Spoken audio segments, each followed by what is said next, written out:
Well, as part of a new sort of segment, we're starting with the view and with catching up with our sales folks and trying to feature our team more so. Obviously we've started with the August edition, which will likely come out before this podcast comes out. But starting a little bit of a Q&A section. Talking with our sales team, with some of these guys that have been in the industry for a long time in a couple different roles and whatnot, and even some of the newer team with giving their 2 cents on kind of what they're seeing. I think in general, people are interested in people and what people have to say and thoughts on and opinions on different things. So It's been an interesting segment, starting to do it.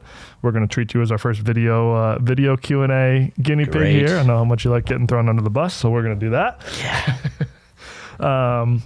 No, in all seriousness, a lot of our sales team obviously has a lot of great long-term experience in different industries, different roles, different types of companies and products and things like that. So my first question to you is, and we're going off the cuff because I just sent you the notes 42 minutes ago. So yeah, which I haven't read. Perfect. That's what we're hoping for. That's what we're hoping for. No, so one of the first questions I think in kind of a general sort of summary of everything is, what are your thoughts on, business and the market today? Obviously we're coming out of a COVID time period where everything was kind of crazy. It was really hand to mouth, looking for different sources of supply and quickly approving different producers of the same stuff because people had outages, and it was kind of a crazy couple of years. It was a lot of fun, especially for a company like us who buy, sell, trade, kind of work off these different relationships versus just being focused on one product. But obviously it's been, different the last year. Right. So what are your thoughts in general just on things today and sales cycle and process and your day-to-day and all that fun stuff? Well, when you compare it directly to the last couple of years, depressing would be the first word, right? I mean, if you had product 2 years ago, it wasn't about pricing. Not that we're out there gouging that, right? None of that stuff. But when you were in the door. Yep. Now with the length and the lack of demand, I mean, everybody's got a core group of products. Yep. So for me, it's always come back to relationships, and I know it's more than just relationships, but getting past the procurement guy or gal that you're talking to, the buyer, get to the plant folks, they may not be decision makers, but they are influencers to a degree. Sure. Or even folk, above the buying level, get up to management, and get into understand what their goals are as a company, and then how we can help them achieve those goals. Sure. It's when everybody has product and everybody's fighting for the same, the little demand that's out there, you got to find a way to differentiate, right? It's not just, sure, right now it's more about pricing than anything, I guess, but you've got to be able to back it up, and you've got to have the service. I mean, we hear it all the time from our customers that, hey, look, your competitor's price was great, but they can't deliver on time, or they don't, they can't get us a truck. And so those things count, right? But to me, if you go deeper than that, understand what your customers' goals are, and even flip side, you should carry that attitude or whatever towards your producer as well. Right? What are your strategies for the next year? What are you looking to do in the U.S.? How can we help you do that? Yep. And try to link up those strategies with our strategy with our customers. So obviously during COVID, I think the strategy was just keep the plant supplied, get as much as you can. Price was secondary, whatnot. Just approve this material because it's we just need it. Right now, it's I'm sure price is a consideration. We're seeing a lot more R&D stuff. People are actually looking to make new products, better products. You're not just looking to approve our methanol versus their competitors' methanol. What are the offsets? What else can we be doing? How can we make stuff better? Right. Which is a fun conversation. Right. That's fun. I mean, it is. It's better than just, hey, I need to approve DIMP because our other DIMP source is out. It's, hey, we have these 4 products that are better for a company like TCC because we have a wide variety of different products and things we can offer. Obviously, if you only sell one product, that maybe you probably don't want those conversations. Right. For a company like us, we want to innovate. We want to offer the best products and new products and things like that. So it's been exciting. Right. So as kind of a follow-up to that, can you compare kind of what is happening in the market today, or maybe the period that we're kind of coming out of, to any other period in your career? I mean, I guess you want to talk about companies that sell one product. Methanex would be on that list. Yeah, right. They do it well. But I mean, was there any point kind of in your Methanex career you saw similar supply and demand things, or kind of extreme length come out of a period of tightness? I mean, is there any kind of time in your career you remember stuff like this? I mean, you as even, right? There's always these cycles, right? You go through this period of supply constraints or strong demand that's driving up prices, and vice versa. Things come off, or you've got ample supply and new capacity coming on and prices come off. But nothing I mean, comparing numbers, where we're at today on, say, methanol prices versus 10-year. Yeah, maybe that's changed, but just the fundamental ups and downs, that's pretty normal. Right. To me, the COVID period was unbelievable. Just what happened during that time, and everybody just trying to figure out what this really meant and what this was. How long was this going to go on? That was to me was the wow, right? That you haven't experienced. Yeah. Well, that's a funny thing. I think, being on the younger side of being newer to the industry, like I'm used, it was a big change, and all of a sudden we're out of that cycle, and we kind of went through the whole 2008 deal as well, and like we've seen these like massive shifts. So it's, you kind of expect it just like, oh, it's just normal. Like there's just big crazy things happening in the industry. But then you talk to someone that's been doing this 20, 30 years, it's like, no, this is exceptional. Yeah, like everything going on now is not a normal. Right. It's a cycle, and everything's a cycle, but the swings are bigger. Cycles. It seems like maybe that's a good way to put that. I mean, shoot, I remember when I started in methanol, I think it was being sold for 18 cents, 25 cents a gallon.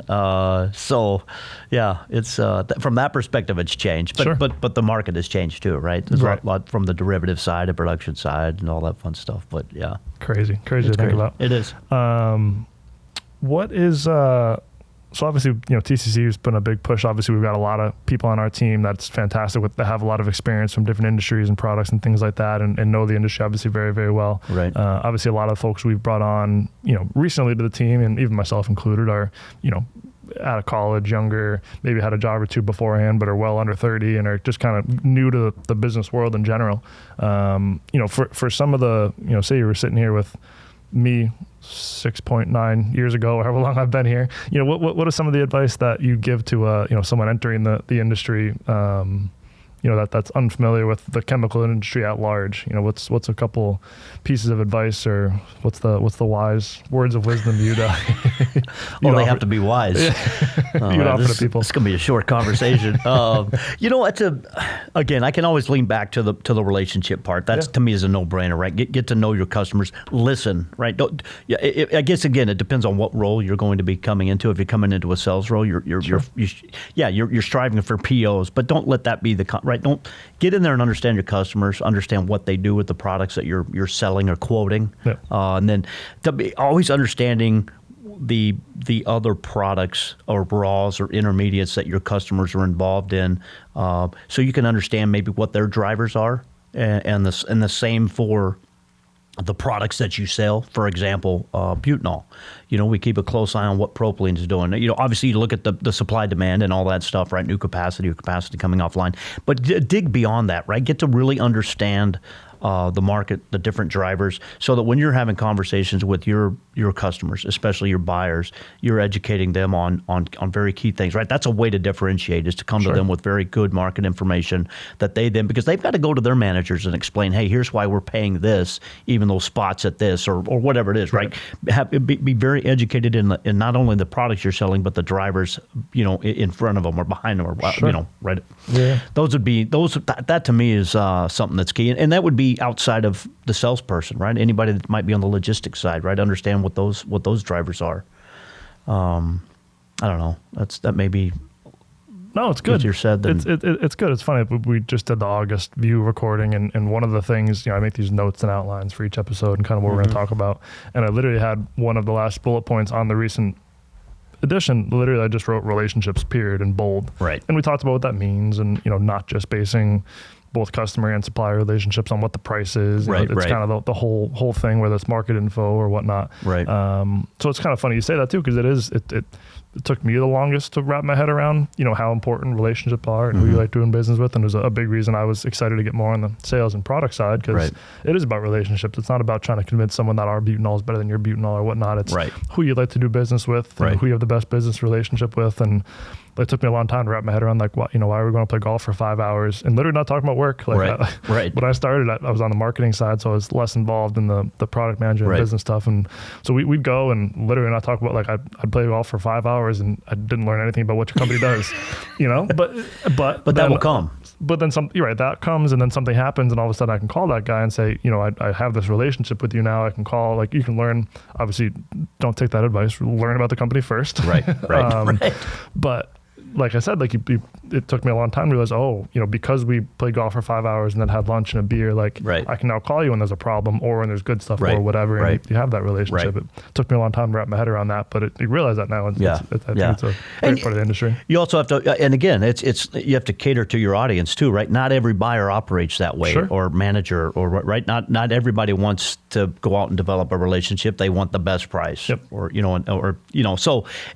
But you can always get around price. They do have other goals that they want to achieve. So yeah, obviously you want to be competitive. Sure. But yeah, to me, it always comes back to relationships, and I think the things that we do are, I think a lot of companies have gotten away from relationships. Oh, very much so. And I'm glad that we haven't. I think it's vital. If nothing else, it gives us a last look a lot of times. Yep. I've had many of my accounts tell me, I like to know who I'm doing business with. Sure. I want to be able to trust who I'm doing business with. It's one thing to give me a good price, but what comes behind your pricing, right? What else is TCC? Right. So that's where those relationships help. And those 5 hours on the golf course, I'm usually out in the woods looking for my ball, so we don't have time to talk for. On the golf course is a strong term. That's key. Yeah, right. That's key. Near the golf course. Yeah, you're right. Adjacent to, Yeah, we give you the carts with the 4-wheel drive, right. Just to make sure. Lift kit, it's nice. Those come in handy. Yeah. But that's important. It is important. Relationships. Yeah. It always comes back to relationships, and not just, like I said, not just, hey, I know you. Hey, how's your wife or kids, or more, right? What are their goals in their company? What are their managers' goals? What are their company strategies? And really dig into understanding those things, and then helping them drive those successes, right? Yeah. So along those lines, what are some of the biggest hurdles you're seeing in the industry today? And I think one of those hurdles may be companies that are less likely to go the relationship route, companies that are not allowing their purchasing folks to travel and go to shows and audit their suppliers, or not even go out to lunch, or, accept a box of balls or gifts, right. or whatever, that taking the relationship piece away obviously makes it less of a kind of human relationship. Right. There's companies that just do, here's a 8,000 line RFP, submit right. your price and call it a day. Right. And, call it a day, right. Doesn't put much color behind it and whatnot. Right. So that seems like it's obviously, a big one, but what do you see as some of the biggest hurdles kind of for the industry today? That's a great question. Thank you. I came up with it myself. It's a stupid question. I was just being nice.